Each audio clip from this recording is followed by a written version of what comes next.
This is the Truth Frequency Radio Network. We are TFR. Truth Frequency Radio. When you finally boil it all down, magic is imagination. We are moving into an age of manifestation. Things become actually less material, more ethereal. The golden dawn is when we awaken to this new station of life. What you think becomes real quicker. Regain our imagination, regain our inner child, and let that inner child out.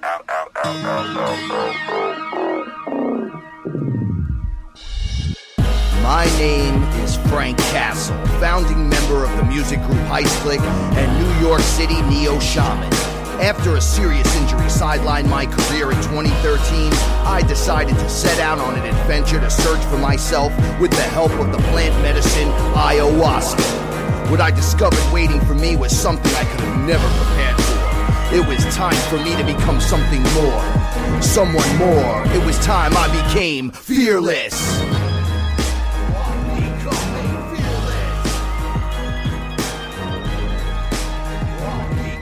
the darkest of nights, gonna let my light shine as my heart beats a rhythm with space and time. When the light starts to shine inside your third eye, you awake to the knowledge that you never die. Hey. What's up, everybody? I'm Frank Castle, and I'm here with you on Truth Frequency Radio. And I'm with my etherical translator, Paula Milo. Say hi, Paula Milo. Hey, guys. So we accidentally passed out for a little bit and woke up like 10 minutes ago, or it feels like we're still waking up. No, it was a little longer than No, that. it was. But, yo, you know what this means, right? I sounded a little like, coming into it, but it's Saturday night. Yep. And it's time to go fearless. Time to go fearless, right? I feel like that was like a weird religious start to the show. We're going fearless today. Today we are going fearless, and they are blessing us with the divine energy. It's like, no, just sit down. It's all inside of you. Relax. That's right. All that hype and hoopla, you don't need none of it. Nope.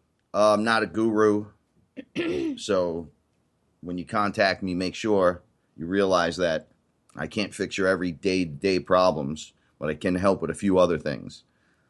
This is true.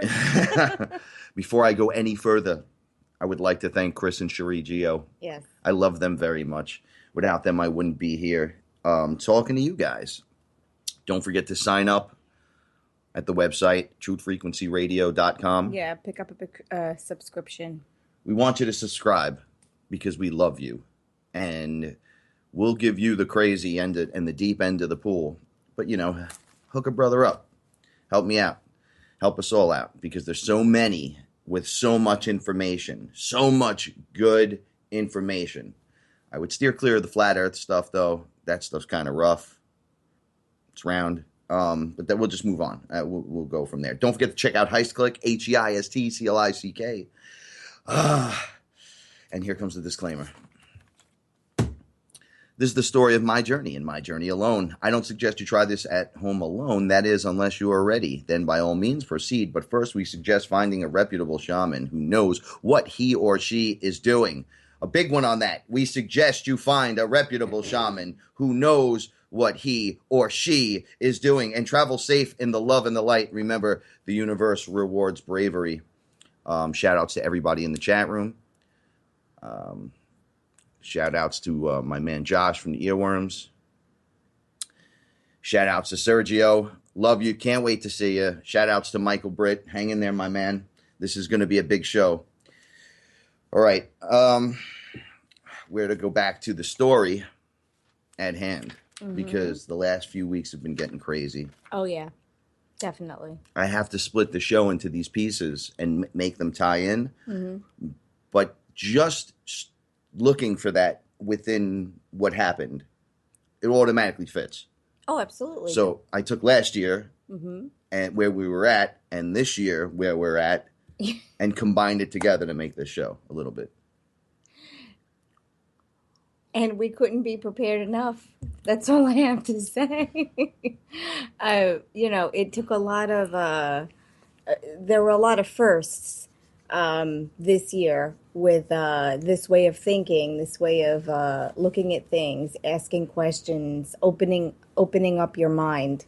And I think everything that we've done up until now has really prepared us for now. Absolutely. There seems to be a couple of themes that are ongoing. Yeah. The golden portals, Mm-hmm.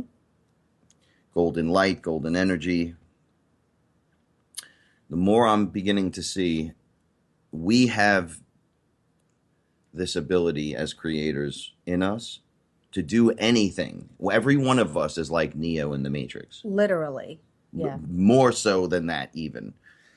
People have specific talents and abilities, and they'll be able to share that with others, while others will help in other areas, and we will learn from one another. So we're all at different levels and layers inside this, spiritually leveling up at different times at different places. And as I might seem up here, all the way up here and far away from you guys, I'm really not. I talk to you guys all week long on Facebook and everything else. And the conversations that I'm having, they feel like plant medicine discussions, like as if we were in the experience, and taking the information directly out. Yeah, very driven in that direction.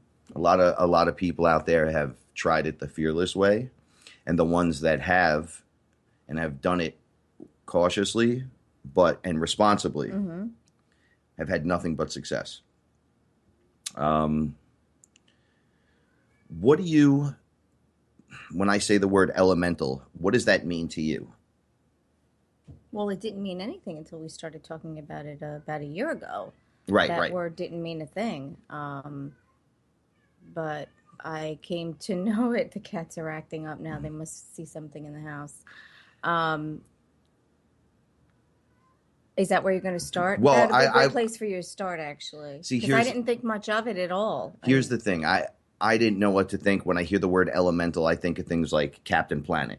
Right. You know, like I am water, you're fire. Things of the earth. This is air. Mm-hmm. I'm this guy. All right. So the more I look into this, the more these beings exist. Yeah. The more I try to say, oh, well, that's not real or this isn't real, the more I hit walls and barriers face first. And face planting on the ethereal realm isn't too much fun, because things will run up to you and say, hey, buddy, you okay?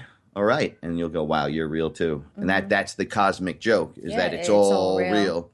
So last year I find myself having a moment where I drank the tea, and I felt that I was being pulled into the higher realms immediately. And I found myself confronted with goddess Isis again. This time she was a scarab beetle. She was weak. She was defenseless. And, you know, it's funny. I remember Chris specifically being there and him saying to me, wow, you're here. And it's funny. We didn't time it out, but apparently we were both in the world at the same time. Which is so wild. Yeah, it's incredible when things work out that way.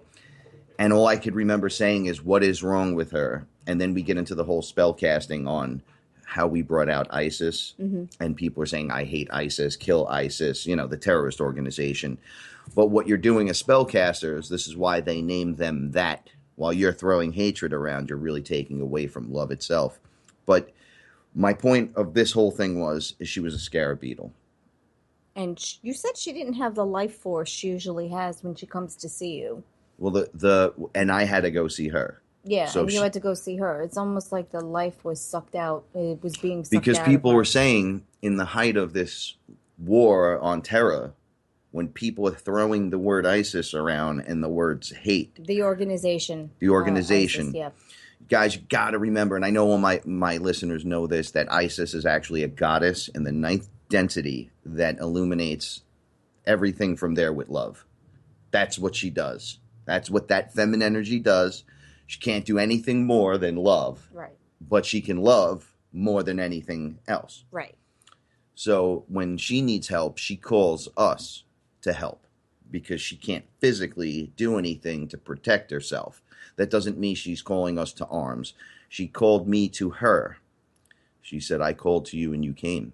you my warriors. And I said, I had the whole thing explained to me about ISIS and the rituals, and how while the media is pushing one thing, the agenda is really crushing something else. So I was told after this to go out and enjoy myself 2 hours into my experience. Just open your eyes now, go play, so to speak. Now, I don't really like walking around and hanging out like this, because that's not the way to do it. But apparently as a shaman, they speak to you the whole time. Hey, get up. We can do this. Let's go. Someone will walk with you alongside of you. Right. They'll make it in They'll keep you safe. Yeah. You don't even, when I have to get up during an experience to help someone, my experience completely stops. And then I go back to base immediately, but I get all this extra awareness that I don't normally have. And I can see anything that's bothering basically anyone. So I'm sitting out on the porch, and I hear rustling around in the yard next to me. Now, one of the things I've noticed is there's a lot of animals in my life now, right? And Since we've met, yeah. But you watch them come in and out. Absolutely. And you are the Catwoman as well. That story within itself. She has a lot of cats around her, but it's really two. As my brother would put it, she has so many cats. I'm like, she has two cats, and now there's a squeak. Yeah, now there's a squeak. But two cats plus a squeak. So many other animals though came and went, and since then, and this was an important one. Yeah, well, they've also come to your aid when you needed them. Yeah. And I've told these stories numerous times of how the cats can see what's happening. They somehow ground you to your experience. They don't let you like float off, or they don't let something just take you. They will. And I told this story like a week or two ago. My cat bit me in the middle of an experience to bring me back to help consciousness, yeah. Absolutely. And I was very thankful for it. So I'm sitting in the yard. You get this extra awareness when you're under but awake. You can actually see the energies moving around and swirling in the atmosphere. Everything is a heightened awareness. So much so that you feel like you could rip your shirt off and just kind of jungle it, start crawling around in the grass. And I didn't do anything like that, but you feel it, the animal within you. So I notice as I'm sitting there, there's rustling around to my right side, and I look into my neighbor's yard, and there was a big tarp laying on the floor. My grandfather put out there so the guy's grass wouldn't overgrow into our yard. And there was a couple of baby raccoons playing on that. So all you saw was eyes, little eyes. Right. So I see little eyes go off in the dark. That's scary. And then right next to me, though, right next to the fence, because I was on a porch right next to the fence, there was multiple eyes moving that were much bigger coming right at me. And what they were doing, the raccoons, because I basically stood up, shined my light from my phone out onto everyone. And I said, wow, look at all the raccoons. I counted 13. So one of them was coming up over the fence, and I was like trying to usher, like, get out, get out of here. Away. So they just stopped on the fence and started staring at me, right? They didn't run away. They were just staring. And it was one of the cats are going crazy. One of those moments where I made the connection to an animal outside of now a cat or a dog or a little lizard or, you start to get different with them. They were coming. They were probably coming to send you messages. Well, this is what I was told. They're coming that now that you know who you are, they are coming to visit you. Because they recognize you now as well. Yes. So I get it. The animals are beginning to return home. Right. To those true caretakers. Exactly. As you awaken, they recognize you. Yeah, they recognize you. Yeah, it's almost like you have to know yourself before they can remember who you are. You have to be part of, you have to, when I had be awoken. When I had my moment with Squeak, I looked right into his eyes and I started crying. And I seen Boobus, who was the Egyptian cat, who was apparently following me around. Then there was another version I told you. I had gotten a walking stick with an eagle head on it, carved into it, and I held it in front of my cat, and I screamed, you shall not pass. I did that whole silliness, and the cat he was staring at me again, like weird. Yeah. He does this weird stare, like he's looking at me, like I know. And he sat at the bottom. Yeah, I said, at the base of your feet. I said, yeah. hey, check out my new stick or whatever. Yeah, And yeah. he smelt it, licked it, sat next to it. I was like, he's obsessed with this thing. Yeah. And I saw it again. He was like this bobcat looking thing. Yeah, it was like he awoken. He And realized who he and was. I yeah. said to him, yo, you were a bobcat Mm-hmm. and you were with me in the forest. I rescued you or saved you or something, and I fed you, and then you wouldn't leave me. So we were like this weird little team walking through. I remember having these big, heavy animal skins, which was really weird. It's a weird experience, seeing a flashback like that and feeling it on you. But then the cat remembering with you. Okay, so now this is all relevant to the next things that occur. The next morning, or next afternoon, I should say, because I'm never up in the morning, I find myself in the same meditation spot in my yard where multiple entities have come to talk to me. Seems to happen outside in the daylight, nice clear day. I'll sit out, not give a care in the world. Right, and they'll all come to visit you there. And I was sitting there wondering, anyone that knows me well knows I hate paperwork. And I have this thing, I don't care if it's my paperwork. It's an aversion to paperwork. Like All paperwork. I get like I shut down. I can't do it. If it's more than name and address and phone number, I think you're asking me too many questions, and I don't want to answer anything you're asking me. I start to get like, no. So I was sitting there, and I'm trying to meditate, but I have all this paperwork to do, all workman's compensation baloney. I mean, it's paperwork after paperwork, and I just like look up and I see a wisp in the air, and I go, oh look, it's like a cloud's descending, but it's not a cloud and it's not descending. It's actually moving opposite Directly of the towards wind. me. Yeah. It's like descending at me, but it looks like a little S kind of in the air. And the closer it gets, the more visually I start to make it out. Once I knew it was moving independently, I focused on it because it was beginning to scare me. It's like, okay, you got my attention. I see that you're there. Oh, you're like a man-looking thing in the air. I react really weird, like, oh, look what it is. It's real, I too. would, too, if I saw a giant wisp coming at me. But you handle that. But the well. wisp You develops always handle into mostly a person-looking entity, a non-human being entity that looks slightly humanish from the waist up, and from the waist down was just air, like the wisps. And I said, hello, I don't know who you are, but you're very interesting looking, and you seem to have something to do with the wind. Many thanks. And it was a he. He looks direct. Well, it answered in a he voice, right? Oh, okay. So it was a masculine voice. He answered. He says, "Why are you so troubled? You're very respectful. I like you very much. You come out." He goes, "You don't like the wind." He says, "Because those chimes in the backyard, I'm always cursing. Yeah. Shut these things down, know, and I I hate can't those chimes. ever touch them." And he goes, "But you're so nice and respectful, but there's something bothering you." And I said, well, the fact that I'm out here just having this conversation with you is weird enough, but here we go. And I give him like the 2-minute version of the paperwork and the dreadful situation that I felt that I was in. And he just looked at me and said, respectful one, creator, this sounds horrible. This paperwork, whatever it is, that what it's called? It I has want nothing nothing to do with it. It's almost sin-like to me to even think about it for 1 second more. So have a great day. And he kind of flies off, but he doesn't leave. He goes in towards the next yard. All I said was, are you always here? And he said, well, we separate into areas, and we would supervise a situation to keep the air flowing in certain directions. So that was the wind elemental in your area.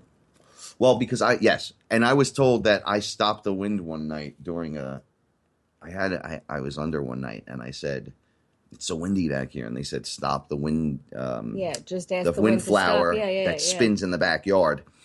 I focused on it, and I said, will you stop? And then nothing happened at first. And then they said, don't actually stop the plastic thing spinning. Ask the wind to stop blowing. So I said, oh, great wind, friend, whatever. Could you please stop blowing? It's really bad back here. And then something clicked, and it didn't sound cheesy.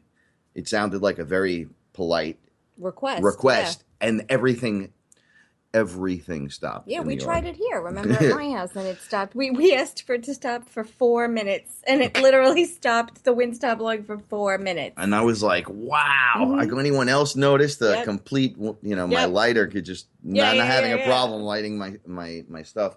So it explained that they supervise over areas pretty much, and you're supposed to work directly with them. A year ago, I had this thing where no entities are allowed to jump on me, enter me. Without permission. And I hold that so strong because of the things that were removed from me, that working with an elemental was very difficult until the other day, actually, because I wouldn't let you touch me. Like, you could come next to me, you could get up close. Yeah, we can have a conversation, but you cannot invade my personal space. Even the angel, he just shoved his hand like onto me, like he grabbed my arm, but he was like, "You need to know this," and then he just did it. And I guess there was an okay somewhere. I said okay, because you can't just grab me and do that and just shove information into me unless I agree to it somewhere. But then again, I'm going to agree to the information because whether it's right or wrong, I'm going to discern through it. Right. Because discernment seems to be the name of the game we play, fellas and fellarettes. It's the most important thing next to love. You need discernment so you can follow through and understand who's BSing you. Yeah, who the players are, what's going on. What's really happening, who are you giving your power away to? What is this religion you speak of? Who are these entities? Who's standing in place for these things? One thing I know, when you pass, and we all do, a light appears and beings appear to be your parents, loved ones, etc., and they want to take you into the light right away. What I've seen is that is a lie. They do come to you and they do approach you, but they do the same thing when you have a really good smoke and you blast off. These things just appear to you and they look at you, and you're tethered to yourself. You're not untethered. So you can look around. You don't go to the light. You can actually just see it, and you can say, hey, that's not actually the light. That's a light. But the light is not in this density at all. I'm actually the light here, right? It becomes a weird thing. Right. And I'm looking around, and I'm like, wow, I could literally go anywhere. And then they approach you. Hey, come with me. You got to pass to the other side. And it's like, no. You guys sound almost computer-like in your way. It's almost like you're a hologram. So you got to be careful. Especially with anyone, by the way, who says they deal with astral realm work. And I'm doing this one on purpose, but you have to really be careful. The astral realm is not where you should work at all. That's where the trap is. The lower astral realm traps you. That's where they grab you. The AI snatches you. You run into demonic entities that want to possess you. You run into artificial intelligence that wants to. You run into lizards that call themselves watchers. This comes from there. So when someone's like, I work in the astral realm, well, you don't go far enough. Once again, I'm going to describe it. It's the 4th grade. The astral realm would be like being its 4th density. So everything from 4 down is not where you want to be. So you could be having an experience on the other side and think, wow, look at this. But use your discernment. Feel around. If there's a wall that you hit or a ceiling that you run into, you're not free and you're not in the right place at all. So look around and see what's happening and what's going on. And if you find yourself in that situation, just send Frank a note on Facebook, and, he can discuss it with me, and we can help you work it out, and we can help you figure out what you're doing wrong. But don't dabble and don't play and don't call to these entities if you're not sure what they're capable of. Yeah, they're going to lie to you. If they're from the astral realm, they're going to lie. They'll lie to you. They'll try to attach to you. They're energy eaters, and they will eat your energy. You guys don't understand, or maybe you do, and we're going to make it known to you that we've been mapping the place, okay? So when you go into 4D, it's like stepping into the matrix etherically on the other side. You have Smith to deal with. Just think of it. Make it easy for yourself. Smith will result in everything from aliens to whatever, and all the friends all the way through. Now, one of the things about the elementals that are really important is that some of them, see, this is where I run into a little confusion. Now we get into jinn a little bit for a second. Jinn, the genies. Yeah. Okay. They look like elementals to me, right? So you have an air elemental that looks like a wisp. So that's what it appears to your human eyes. When you use your third eye, it appears as the being.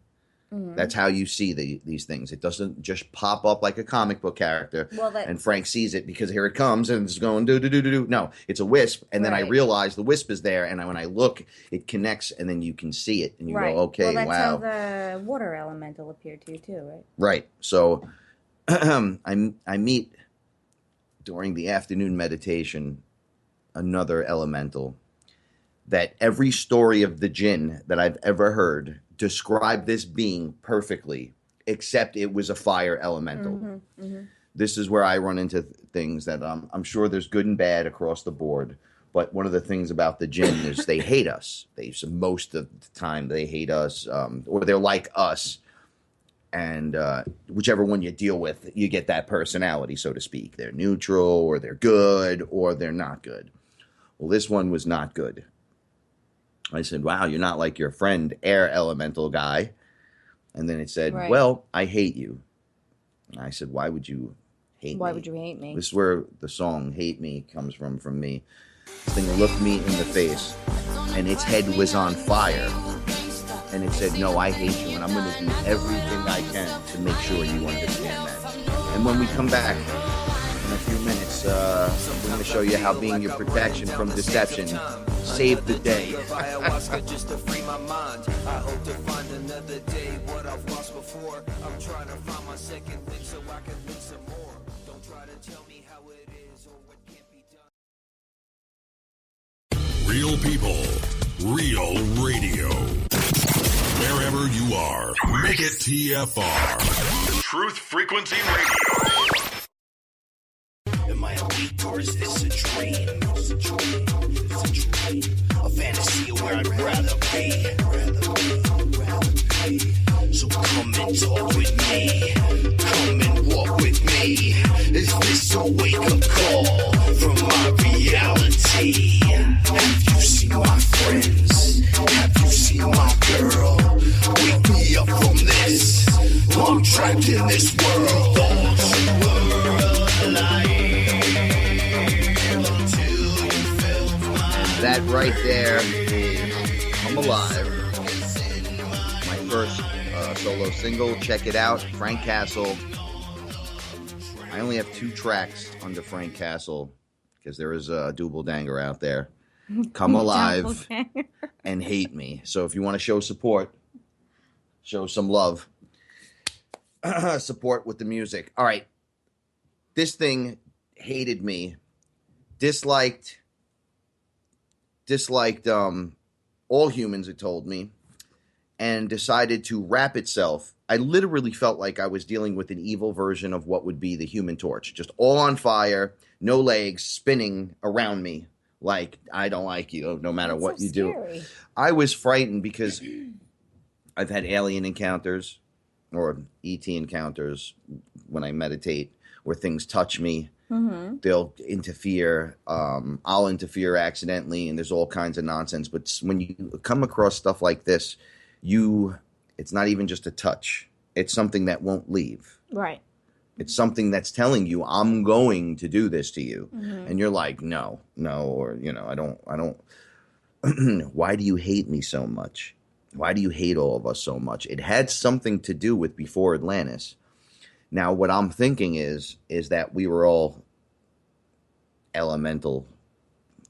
They're all creators as well, right? They're that energy. Why could we're caretakers of the planet. They were here first, but they're like genies, which are like creators. They're like them, not totally them. No, right? I get where you're going. I So see where you're going. people got imprisoned in flesh suits and flesh hardware. Right. And they were removed from their duties or their ability to hang out on the planet be the caretakers. Who knows? I'm not quite there yet with them, but they're angry about it. That I can tell you that When you deal with the genie, and he says, I'll give you what you want. And you say, okay, I guess I get my 3 wishes. And you say, give me $1 million. I use this example all the time. He's going to drop $1 million bucks on your head and say you didn't specify and laugh, and now you let him out of the bottle. See how that works? So you got to be careful. There are some good ones, though. You'll know through discernment, by the way, what is and what is not good. I don't know where to go with this right now. I do and I don't. We never get to the chakra system, so I feel like we deserve to go back to because the portal goes into the next because this has to do with elementals as well. Okay, we'll do a little detailed work. Solar Plexus Chakra. Apparently we're only on number 3. I know it's been a few episodes. We'll try to get them in, but this is important. We're going to learn about these, and then I'm going to teach you all about them and then teach you what we got to actually do with them. So we're going to create something and then we're going to destroy it. And we're going to do it live on air. The Zodiac signs for the Solar Plexus Chakra are Aries, Leo, and Sagittarius. The 6th ray of devotion governs this chakra. The chakra symbol connects us with the energy to act and is the seat of self-esteem and expressing our personal power. Our relationship to the world around us and our beliefs about the place within it come from this 3rd of the 7 chakras. Self-honoring starts here. A healthy 3rd chakra honors emotions, warmth, intellectual understanding, and self-confidence. A keen awareness of your personal power comes from this chakra. It is at this chakra that balance becomes possible through harmony between the upper 3 and the lower 3 chakras. Blocks in this chakra symbol cause fear of rejection over sensitivity to criticism, the need to exert power over others, hot temper, demanding and blaming, judgmental attitudes, feelings of lack of recognition, aloofness, fear of something new, low energy, confusion over which direction to go, and low self-esteem. It is here we learn of self-empowerment, integrity, and self-respect. A lot of things that we're lacking in today's society. I hate to say that out loud like that, but it is something we are lacking. The chakras have been attacked. Let's just say 7. There's more, but we'll say 7, right? Each one has been invaded and attacked over time, and the last one is now. We talk about the last battle, last time this is going to happen, the second coming, all this nonsense and stuff. It's all now. Really, all now. They're attacking your chakras, and they're at your heart, which is the last one. They were capable of taking control of every single aspect of one of these chakras, but they can't get in your heart. Why is that? Why can't we get in the heart? Why can't they get in the heart? I can get in the heart. You can get in the heart. A lot of people out there get in the heart. I'm sure not 100% of the people listening to this show can do it. There's a reason for that. It's what's in you. It's what's going on. It's what they have blocked in you, good people. Others listening, we know what you're doing. So, when you have that victim mentality, that's this. That victim mentality is garbage. You got to get rid of that. Are you afraid of change? What causes you to lose your power and why? Do you maintain your integrity by following through on what you say? So much of this is gone today with what my host here would tell me. Hey,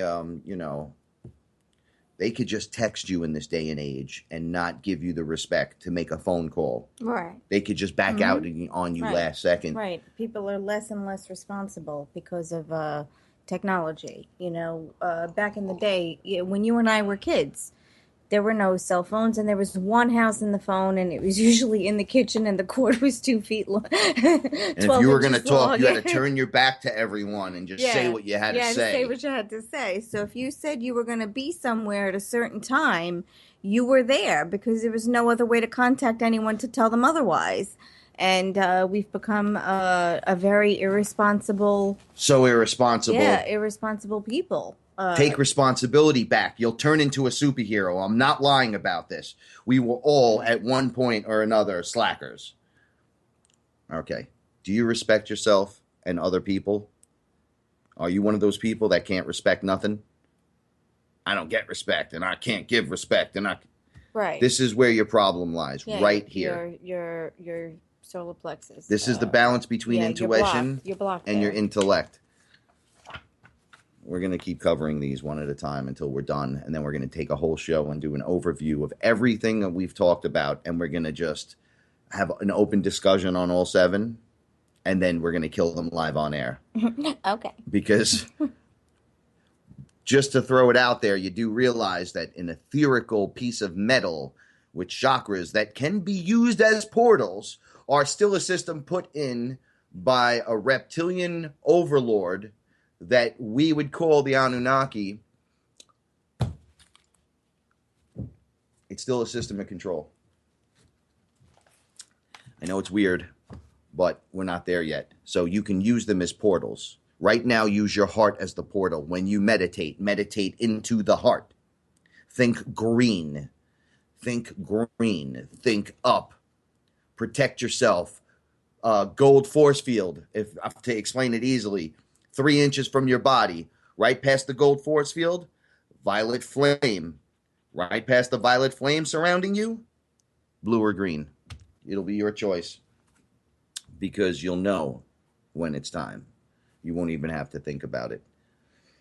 So recently, the Lion's Gate, what's today's date? The 13th? It closed supposedly yesterday. Those of you that don't know what the Lion's Gate is, it's time between August 8th and the 12th, where portals can open up. Shout outs to Christy Bellick, by the way. Guys, if you need a reading, this is where you got to go. We opened a portal recently, and it's open permanently. We did it in the living room. In the living. All right. We had a Ghostbusters moment for real, and a beautiful thing happened. A golden portal opened up, and there were angels pouring out of one of our friends, and who I strongly believe is an angel. So, I agree. Mm-hmm. Yeah. So, I got to try to explain this. Right above our heads, a portal opened of gold. Right behind me, on the other side of the wall, a black hole opened, and that black hole was sucking in negative energy. It wasn't sucking energy out of us. It was sucking in the energy from everywhere but us. Like it went around us and just pulled in. Oh, sucking out the energy. Sucking out negative, yeah. But apparently that energy is just flying everywhere. Yeah. So you create these vortexes around you. It's claiming your sacred space. It's time to get our space back, guys.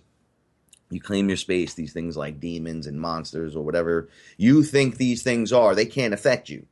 You're safe. Yes. Right?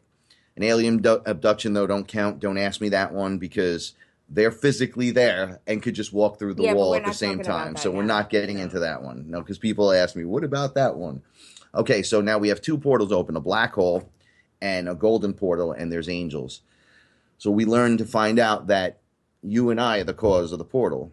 Yes. We didn't actually open the portal because we did some magic trick, even though we are technically all sorcerers of the light, right? But because we're together, the portal, and because we did this, I guess, ceremony opened, now it's permanently open as long as we're together.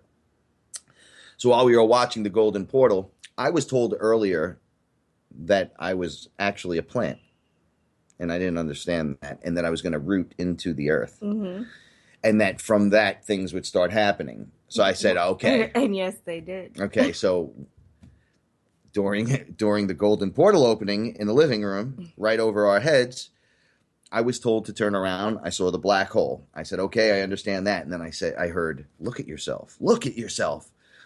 And I said, look at me. Wow. And I was a plant. Mm-hmm. And these roots were growing out of the lower half of my body. It looked like straight into the core of the earth. Mm-hmm.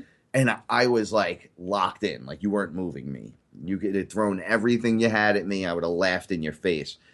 So I noticed that I had my leaves, my arms they were like tentacle leaves or something. They were growing upward into the portal, and I had a triangular head, and I was purple and green, and I had these gorgeous eyes, and I couldn't. It was so weird. And they were like, that's like 7-8 inches. They were up the sides of, the triangular head. And everything felt so divine, which is really weird. And I felt connected. You were connecting to the earth. To fire. Mm-hmm. And when I told you we were out in Jersey, we spoke about this, the two elementals that spoke to me there, the water, the earth, the plant, rooting into the planet and reaching up into the portal. Now, what we were pulling out of the portal, information's coming out. There are things peeking out I have yet to connect with.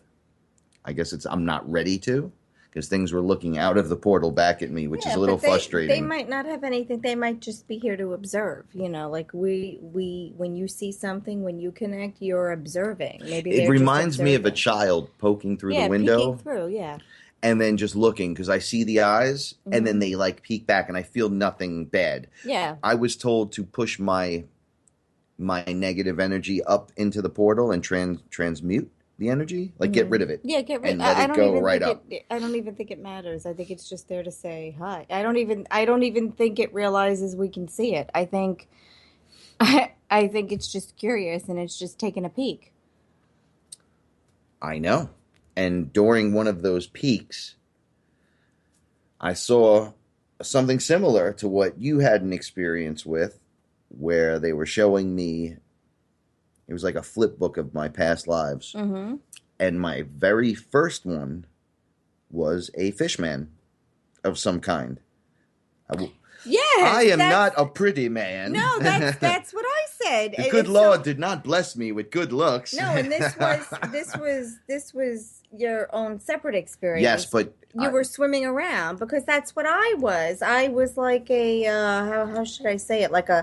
It was mermaid-ish. A mermaid-like, but not nearly as cute and pretty. Yeah, nothing and I was like very that. upset about that because I. Yeah, but I felt free. Oh, me too. But I'm cute. And I expected to be cute in all past lives, and the fish life, not so much. Not so cute, but I was free. Yeah, swimming around. That's so funny. I found my beauty in the creature I was. Swimming around. Because I was free. Mm-hmm. I didn't look and go, ooh, I was ugly. That's so funny. I was seeing through the eyes of that creature, and it was swimming so during that fast. time, yeah. And it jumped from that point. It was weird. It said this was you, and it showed me swimming with you. With me. You were there, but you were like behind me. I was trying to play that, like, look at me, I'm fast. Almost like I was trying to get your attention. Like, look how fast I can go. Right? And it said, do you understand this? Now, that's why you cannot be afraid of the water, because people that know me. I was a lifeguard and then had the fear of water because sharks were in it. So I didn't fear any pool water. Or no, I was a lifeguard at the pool. I couldn't deal with. I can't deal with things in the water. Yeah. So it became a hatred for the water, and then I was told you're not allowed to hate the water, and I'm like, why not? And they're like, well, water makes up everything. Well, it does. Well, no, everything. Yeah. All right, our universe is actually everything is water, and then this machine gets turned on. We talk about this machine constantly. The machine sets out a vibration that holds the water back, so to speak, in a design of sorts, and then you get space inside that water. People call it the firmament. They're like, that's the furthest you can go and then get to source and stuff. That it's holding back the water. It's a superfluid. Everything's a superfluid. And then we put ourselves here so we could experience things with this as free will creatures. Somewhere in there was the interception point. I'm seeing that it was around the Atlantis point that it got really ugly. They showed this place called Lemuria. Never really heard of that before. Mm-hmm. The fact that I'm saying it correctly the first time is a big deal. It's a big deal for me. Apparently there were two places, Atlantis and Lemuria. And here's the thing. People are always looking for Atlantis. I think, shout outs to my buddy Willie. I think he's right. Yeah. I think Atlantis was one side of the world, and I think northeast. I think Lemuria was the other half. Yeah. Because what I'm seeing is only the two sides. Mm-hmm. Mm-hmm. And then they go to war, and then floods literally destroy most. And then those who make it back, there's like this bloodline of pure, and then something occurs they step in again. These Anunnaki characters step in again, like, we'll do this, and you'll jump in these bodies, and you'll be good. Well, they harvest the DNA.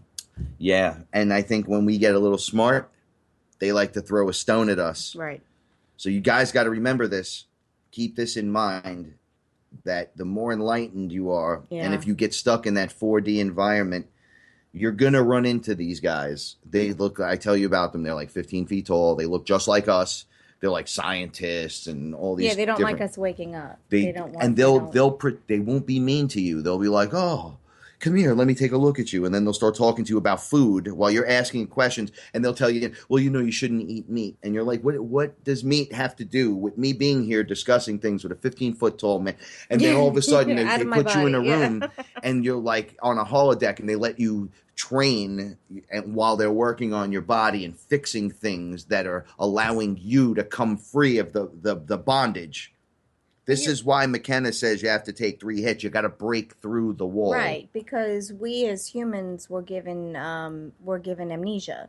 So you can't have free will and the ability to remember all of your past lives. So our deal is that we contract in each life, and we sign our contracts, and we agree to what we agree to, and then we come in, but they have to wipe our minds clean, because it would be too easy to remember the mistakes of the past lives. That's a load of malarkey. No, not what you just said. But listen. When they send you back, they lied in the agreement. When we never read the long agreement. The fine print. The fine print. But I think that the amnesia comes from them giving us amnesia. Right. When we entered the body. Yeah. Something in our physical body gives us amnesia. Our brain physically can't handle the truth. Like, you can't handle the truth. Right. You literally can't. So, our DNA is made up of so many different entities. I have specifically 23 in me. Strains of do you know how many things DNA. that connects you to? Yeah. They were like, you're maxed out, dude. But you have to understand also that, 50 years to the Anunnaki is just a day or two according to our No, 50 timeline. For us, 50 years for us is a day for them. Yeah, the Anunnaki. So if there are these entities trying to reach out to you, they're like, why don't you remember me? To them, it's been a day or two. And for you, it's been a lifetime with amnesia. So that's why we don't remember these clues that we leave for ourselves all over the planet. Yeah, basically. the Great Awakening is us finding these clues and waking up as a team. Like, I'm waking up. I meet Chris and Cherie, facilitate a process with me into waking up.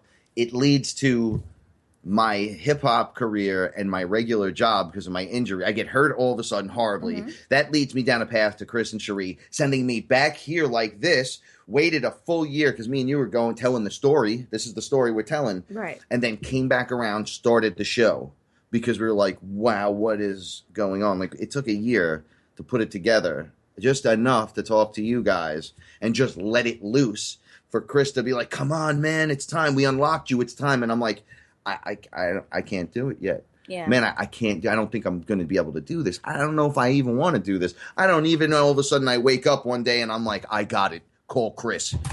And just like that, it shifted. My brain caught up with my spirit and said, you do realize, yes, it's a game. Yes, there's a lot of BS. Yes, there's a lot of emotional attachment, this and that. Yes, politically, we're being taken over. Militarily, it's happening not as them running in with machine guns, but as a quiet net. They're slowly dropping from the sky around us in the etheric realm. But that's part giving you the illusion of choice, sending you down a path that you think you're doing right, but you're really choosing something that falls into the greater consciousness that allows this invisible construct to stay up. And when you start becoming aware of this illusion and invisible construct people talk about, you hear it over everything, and every society ever has talked about this illusion, right? You hear about Shiva and Buddha, and they all talk about the illusion. The grand illusion. Yeah, we're telling you what it is. Yeah, the commonality across the world. We're in a holodeck, flat earthers. That's why it seems flat. That's why you won't let go of it. But the real flat Earth is a psyop. But at the same time, you're on a round planet, and yeah, you are spinning through the universe. There's a lot of dualistic things happening. Our spirits are just sitting there. We're moving around in these bodies, but on this holodeck of sorts that looks like a donut. It's not quite flat, but it's not quite fully round, and it has the design of everything in it. And you could just stand in it spiritually and shoot your body in here. You could never leave the place spiritually on the other side and still run the body out here. You got to be careful when you're passing through densities and layers because they're flat. And you'll see into it and you'll go, oh, look, I've become enlightened. And you'll be sitting with those that would be feeding on you. I'm sorry for that rant. I have to let it out sometimes because I could tell I get yelled at when I don't do it correctly.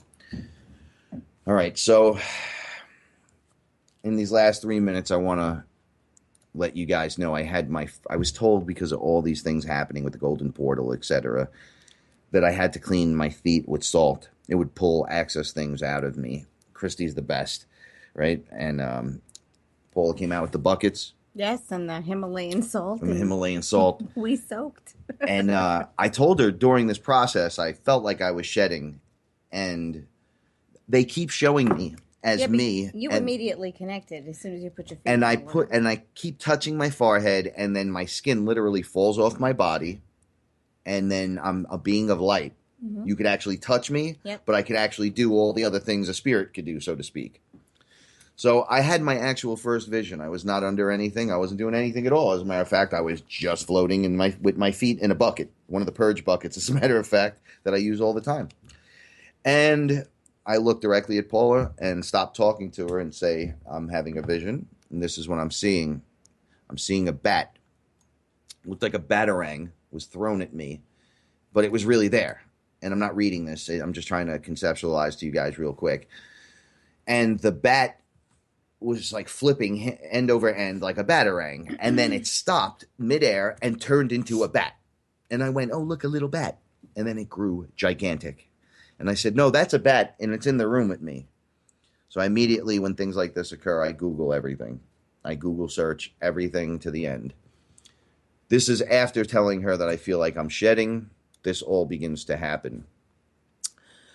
Bat power, animal symbol of rebirth. Bat's wisdom includes shamanic death and rebirth, initiation, viewing past lives, pollination of new ideas, transition, understanding grief, the use of vibrational sound, camouflage, invisibility, ability to observe the unseen secrets. And all of that has already happened to you. This is all going on day after day, week after week. Shaman initiates go through a ritual death, sometimes with the aid of teacher plants and or fasting. Here they confront their fears and are reborn without their old identities. Bats help us to release our fear and patterns which no longer fits within our patterns of growth. Which is fitting because this is your story of becoming fearless. So this is, again, another way to let you know you're on the right path. Exactly. Now, a bat flying into your life signifies that transformation of the ego self, and that is about to occur. The ending of a way of life and the start of another. This transition can be very frightening for many, even just to think about it. But you will not grow spiritually until you let go of these old parts of you that you do not need. Facing the darkness before will help you find the light in rebirth. We're your protection from deception. I'm Frank Castle, this is Paula Milo. We are fearless. You be too.